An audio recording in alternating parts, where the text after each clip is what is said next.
Mapagpalang araw mga kay. Ngayon nga palang araw ay magluluto po tayo ng ginataang bayoko. Umpisa na po natin, let's go!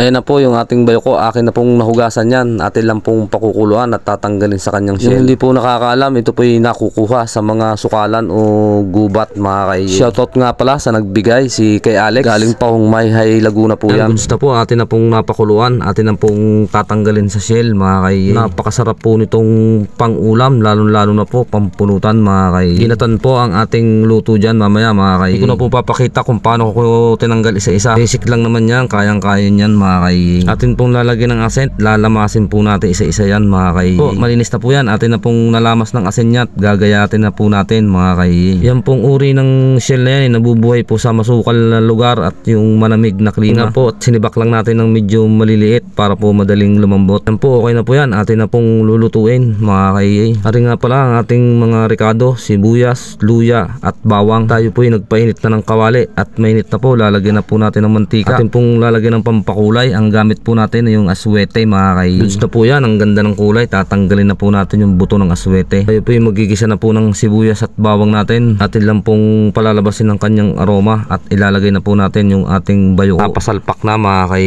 Atin lang pong hahaluin ng papagarne. Hindi ko na po nilagay niya ng tubig kasi kusa naman po magsasabaw yan. Atin lang pong iigahin ng konti. Ilalagyan na po natin ng ating gata. Bago po natin lagyan ng gata, lalagyan po muna natin ng paminta. 500 pirasong paminta at asin po, 300 pirasong asin mga kay. Atin pong lalagyan ng betchin at lalagyan din po natin ng konting toyo. Lalagyan din po natin ng maraming sili. Mas masarap po kasi pag maraming sili yung pagluluto nito. Goods na po yan, lalagyan na po natin ng gata. Atin lang pong hahaluin ng papagarne para po yung gata hindi makurta mga kay. Tayo po muna ay magpapasalamat sa ating Panginoon. Maraming salamat po Panginoon sa bagong biyayang pinagkaloob mo sa akin sa araw na to. Yan po, malapit na pong maluto yan. Medyo nagmamantika na po. Taob na naman ang isang kalderong kanin nito pag gantong mga ulam mga kay. Atin pa pong iigahin ng konti. Yan, yung ganyan pong iga, yung mantika na po. Diyan na po natin siya hanguin. Yan na po yung hinahanap nating luto mga kay. Tayo po kakain na. Kain na po tayo mga kay. Maraming salamat po sa inyong panonood.